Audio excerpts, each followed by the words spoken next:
Hablar con Jorge Liotti, que es editor jefe de la sección política del diario La Nación, porque hay una nota muy interesante este fin de semana, no sé si pudieron leerla. Sí, ayer domingo, sí. Ayer domingo, de lo que es, yo no lo leí en papel, pero lo leí después, ¿no? Hoy a la mañana, de lo que fue la vida del expresidente Alberto Fernández, ¿no? Una nota muy interesante donde cuentan algunas intimidades, qué dicen sus amigos, los que trabajaron con él, o los que frecuentaban justamente con el exmandatario. Jorge, gracias por atendernos. ¿Cómo le va? ¿Cómo anda? ¿Qué tal, Gustavo? ¿Cómo estás? Bien, bien. Bueno, primero gracias por estar con nosotros, porque estábamos leyendo su nota con el título Sexo, Mentiras y Video, ¿no? Como la película, en el Palacio Presidencial. Y bueno, sé que dentro de poco va a hablar una persona clave, que es Daniel Rodríguez. Veremos qué es lo que va a decir el exintendente de Olivos. Pero bueno, no es que me sorprenda lo que diga, porque usted puntillosamente dio detalles que por ahí la gente no sabe, ¿no? De cómo era la relación con tantas mujeres en la Quinta de Olivos y esa siesta que supuestamente se hacía ahí en el edificio, en el departamento de Puerto Madero, sin custodia y sin que nadie lo acompañe y en su auto particular, ¿no? Sí, la columna de ayer trata un poco de describir un cuadro de situación que se fue, yo diría, deslizando a lo largo de la gestión de Alberto Fernández en lo político y en lo personal. Y hay una coincidencia entre lo que fue ese momento crítico de su gobierno entre agosto y septiembre del 2021, donde hay una secuencia entre la difusión de la foto de la fiesta de Olivos, la derrota en las PASO y la crisis posterior, porque Cristina le manda la carta y los funcionarios que renuncian pero después no lo hacen, y allí empieza a extraviarse definitivamente su gestión. Y también coincide con los momentos que denuncia Fabiola Yáñez como de mayor violencia o más críticos en ese vínculo. Está claro que Alberto Fernández nunca había sido una persona muy ordenada en su vida y en su gestión, pero como en los anteriores lugares que le tocó ocupar respondía algún jefe, eso de alguna manera le daba un ordenamiento. Al quedar él al frente de la presidencia, y derramar sobre eso su estilo desordenado, displicente, te diría, bueno, eso llamó la atención a muchos al principio, y después empezó a convertirse cada vez en un problema mayor y los últimos 2 años ya fueron de un desbarranco muy completo. Y eso yo creo que se reflejó en lo público con la carencia de gestión, con todos los problemas que tuvo, sobre todo en los últimos 2 años, la gestión del Frente de Todos, y que coincide con una debate personal que tiene que ver en la relación tortuosa con Fabiola y con el uso de la Casa Rosada para estar con mujeres, salir, para no cuidarse en su vida personal, y eso empezó a profundizarse muy claramente, ¿no? O sea, usted en un momento se pregunta en la nota cómo pasó a ser de un estadista, porque cuando él empezó el gobierno y nos hablaba con ese tono tan tranquilo, al lado de Larreta, de Kicillof, en plena pandemia, con esa forma de ser de profesor que nos cuenta qué es lo que había que hacer, y la verdad que tenía una imagen positiva, no sé del cuánto, 70, 80% en ese momento, la debacle total y hacer casi un mamarracho en la jornada de hoy, ¿no? La gente ya, hasta los propios le soltaron la mano, ¿no? A los que estaban con él. Sí, sí, yo creo que el entorno, lo que fue el entorno de él, dice estar sorprendido. Le conocían, digamos, sus desprolijidades, pero se sorprendieron, sobre todo con el tema de la violencia con Fabiola Yáñez, y yo creo que también se agotaron de una personalidad muy simuladora, negadora, a puntos que yo creo que hasta los que son amigos de larga data se sorprendieron, ¿no? Él ya tuvo un primer dato cuando él les negó lo de la fiesta de Olivo, no sé si te acordás, Sí, sí. que cuando primero trascendió que había ocurrido y no se sabía bien, él les aseguró a todos que tal cosa no había pasado, y después saltó la foto y bueno, eso fue para el entorno como un golpe muy duro, porque, digamos, esa faceta de negación los incluía también a ellos. Y después aparecieron otras cosas, ellos dicen no haber sabido, obviamente, lo de los golpes a Fabiola, se enteraron hace poco que estaba separado, o sea, aparecen como, yo te diría, zonas oscuras que ellos que estaban cerca se sintieron muy sorprendidos y que hacen que hoy la mayoría de ellos estén a una prudente distancia. Obviamente, también ahí les pesa a ellos digamos, un intento de autoindulgencia, porque cuando estuviste ahí y pasaban estas cosas y tenés que decir que no sabías, es complicado, ¿no? Muchos están preocupados por las esquirlas de la causa judicial, por lo que pueda salir del teléfono de Alberto Fernández, pero bueno, hoy la mayoría ha tomado distancia y el expresidente está encerrado en su departamento con los hermanos, con la abogada. Bueno, hay algún ex funcionario que tiene algún vínculo que alimenta al resto, pero han tomado todos una prudente distancia porque, digamos, quieren verse envueltos en todas estas revelaciones, ¿no? ¿Usted cree que fue un presidente hasta que apareció la foto de la fiesta de Olivos y otro después porque dijo no la remo nunca más ahora me divierto? Yo creo que fue un declive progresivo, Gustavo. Me parece que hay un primer problema en el inicio de la gestión que tiene que ver con las concepciones distintas que tenían con Cristina respecto a cómo era la distribución del poder y de las decisiones. Alberto se imaginó que él digamos que Cristina lo había puesto y se iba a correr y que iba a hacer una gestión con una especie de impronta propia, y Cristina entendió todo el tiempo que lo había puesto ella y que en consecuencia tenía que responderle a ella. Eso al principio no hace tanto ruido, hay 3 meses al inicio de la gestión donde más o menos trata de tomar algunas medidas y ahí viene el tema de la pandemia. En la pandemia él asume todo el protagonismo y Cristina se corre. Entonces yo creo que ese problema de fondo quedó disimulado durante un tiempo largo. La cuarentena, que al principio fue visto como una medida reactiva ante las dificultades del sistema de salud argentino, después empezó a prolongarse más de la cuenta, empezó a afectar la economía y Alberto Fernández empezó a demostrar falta de capacidad para tomar decisiones sobre el camino. Eso fue todo el 2020, se consumió un poco de esa manera. Y en el 2021, cuando la pandemia empieza a ceder, aparecen, digamos, a mediados de 21, aparecen todos estos problemas y ahí cruje profundamente interna. Entonces, yo te diría que fue una declinación un poco obturada por la pandemia un tiempo, y cuando se normalizó, entre comillas, la situación, saltó la interna, saltó las diferentes interpretaciones que había, él se empezó a dar cuenta que ya no le respondían los distintos actores, y después yo creo que el peor desenlace fue a partir del 2022, cuando renuncia Martín Guzmán al Ministerio de Economía. Hay ahí una crisis muy grave ese fin de semana, que yo creo que incluso había algún riesgo de que él decidiera pegar un portazo. Finalmente eso no ocurre, arreglan que esté Batakis, la economía volaba, era un momento muy tremendo, y después se resuelve que entre Massa, y ahí terminó el gobierno de Alberto, digamos. A partir de ahí fue el gobierno de Massa con Cristina y se terminó el gobierno de Alberto. Con lo cual, yo te diría que el relato de los 4 años es una reconstrucción de un gobierno o un liderazgo que nunca pudo establecerse realmente. Jorge, Fede Mayol, buen día, ¿cómo estás? ¿Cómo estás, Fede? ¿Qué decís? Bien. Vos, obviamente, hace muchos años que analizás la política.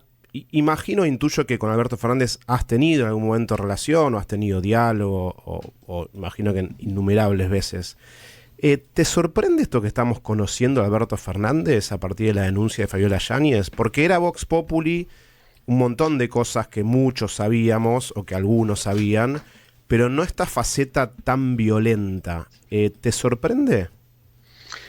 A ver, coincido con vos, Federico, todos escuchamos historias en ese momento y se han escrito, si uno digamos, recupera un poco las notas de aquel momento, estaban descritas, pero no tenían esta gravedad y obviamente no incluían el tema de la violencia contra Fabiola Yáñez. Y yo creo que ese es el punto que más sorprende a todos, ¿no? Uno puede decir, bueno, había habido algunas expresiones en público violenta de Alberto Fernández, bueno, está el video ese con una persona en un bar, creo, sí, en Puerto Madero. Algunas reacciones intempestivas, pero bueno, no alcanza eso para decir que uno podía imaginar que detrás había un golpeador, ¿no? Entonces yo creo que eso es lo que ha sorprendido. Después, en lo que respecta a la vida licenciosa, desordenada, y cómo eso terminó impregnando la gestión, yo creo que no. Creo que eso estaba un poco allí y que esto lo que hace es un poco sacar a flote con más precisión o más detalles un clima que se percibía y que hoy el entorno lo puede contar con más, aunque obviamente siempre se reservan en el off, pero te lo pueden contar con más soltura que en ese momento, que trataban de mantener el barco a flote. Yo incluso me pregunto en algún momento en la columna cuánto del silencio que mantuvieron era para que no se cayera el gobierno, ¿no? Claro. ¿Qué pasaba si algo de todo esto salía a la luz, si un video, unas fotos, en la situación de fragilidad en la que estaba hubiese sido lapidario? Entonces, yo creo que allí hubo una especie de digamos, también de no querer ver, porque lo que hubiese implicado esas revelaciones hubiese sido todavía más tortuoso y todos estaban tratando de que el barco llegue. Acordate que en algún momento daba la impresión de que no le alcanzaba la nafta para terminar los 4 años y llegaron con lo justo. Entonces era muy compleja la situación. Ahora, Jorge, más allá de las situaciones sentimentales o infidelidades que vos además bien detallás en tu columna de ayer, ¿vos le creés al entorno cuando en privado y algunos en público, como Jorge Argüello la semana pasada, cuando dicen que no sabían nada y que están muy sorprendidos con lo que están viendo? Me refiero a la violencia física, ¿no? Digo, ¿vos creés en ese entorno cuando se muestra consternado y sorprendido por todo esto? Mirá, es difícil de responderte. Ellos manifiestan que había como 2 anillos, uno con, digamos, con acceso a la intimidad donde ocurrieron estos hechos, que tiene que ver con la intimidad de Olivos, básicamente, donde regía un poco el control de Daniel Rodríguez, que era el único al que todos señalan como que tenía acceso irrestricto al chalet presidencial y al primer piso donde vivían, y que intervenía entre ellos, y bueno, nada, el resto del personal que trabajaba en la Quinta de Olivos. El resto te dice que iba a la Quinta de Olivos y que estaban en el quincho de la jefatura de gabinete, que era el área de trabajo, y que allí Fabiola Yáñez no aparecía. Te admiten que veían una relación distante y fría con Alberto Fernández las pocas veces que los vieron juntos, que no había destrato, pero sí mucho desdén, digamos, una desvalorización.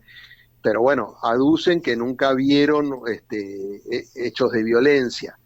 Ahí es un acto de creer o no cómo eran esas dinámicas. A mí me llamó también la atención que la mayoría dice no haber conversado, que Alberto no hablaba del tema de las mujeres, claro. Lo cual también me llamó la atención, porque uno entiende que los videos y todo lo que él hacía, además, tenía como objetivo mostrar, o como decimos, chapear, ¿no? Y ellos dicen que no lo habían visto, pero bueno, ahí yo obviamente me permito un margen de duda, de decir, bueno, hoy retrospectivamente decir que sabían o conocían estas cosas, inmediatamente lleva la pregunta, bueno, ¿por qué no, si fue violencia, por qué no lo denunciaste?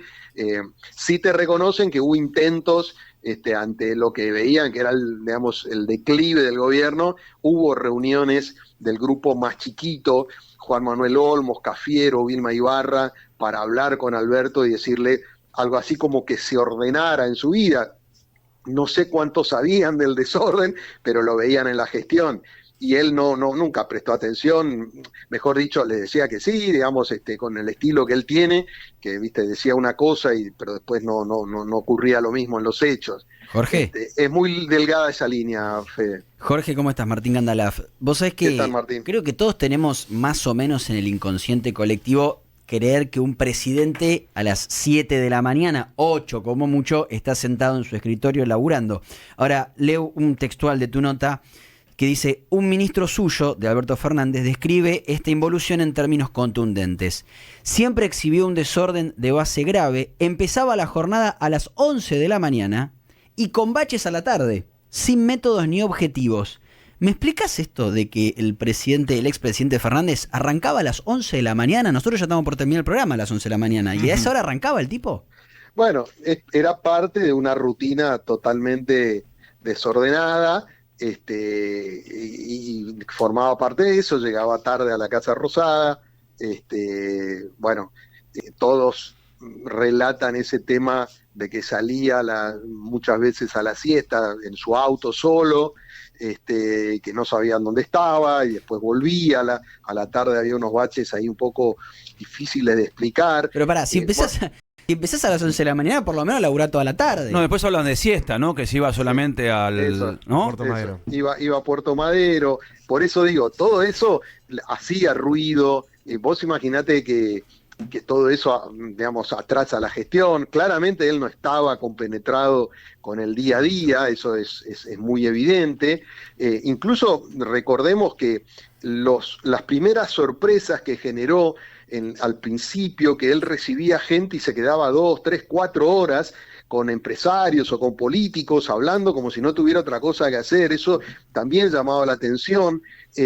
Bueno, nada, son todas expresiones de un presidente que claramente ejerció el poder en forma muy displicente, muy desentendida, que permanentemente culpaba a los demás, ¿no? Esa historia, obviamente al kirchnerismo, y si no a la oposición, y bueno, todo eso, pero que nunca tuvo método, que nunca tuvo una disciplina de trabajo, la gestión nunca pudo ordenarse a partir de eso, y eso que había funcionarios que yo creo que eran valiosos y que querían ayudarlo y apuntalarlo, y llegó un momento que se cansaron y que un poco tiraron la toalla, ¿no? Jorge Carlos Burgueño, ¿cómo te va? Hola Carlos, ¿cómo estás? Bien, lo cual, esto último que contás, lleva a una pregunta más atrás en el tiempo. ¿Por qué lo eligió Cristina? ¿Para manejarlo? ¿Para que haga la tarea sucia? ¿Podía haber ganado Cristina las elecciones? Bueno, es interesante tu pregunta y creo que hay que volver al punto de origen de la reconciliación entre ellos.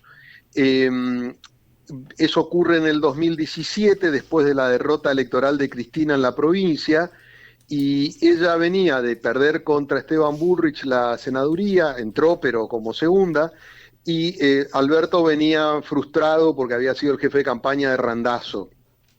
Allí hay una conversación en lo que era la casa de Florencia, y según la reconstrucción, un poco de esos términos, él de algún modo dijo que era un nuevo momento, demás, y que Cristina se daba cuenta que no le alcanzaba sola y entendía que necesitaba reunificar al peronismo. Alberto empezó a hacer ahí una tarea de vinculación con gobernadores, con intendentes, con esta idea de la unidad, de la importancia de la unidad, y lo que le decían a Alberto, la mayoría, digamos, lo verbalizo un poco así, era, bueno, mira Alberto, con vos está todo bien porque sabemos que querés hacer algo así, pero Cristina es inmanejable, sabemos, hemos sufrido el látigo de Cristina y no queremos volver a repetir eso. Ustedes recordarán, en ese momento había nucleamientos del peronismo por afuera del kirchnerismo, hubo reuniones de 10, 11 gobernadores, por ejemplo, en Tucumán, convocados por Mansur, que estaban haciendo un peronismo, digamos, sin el kirchnerismo.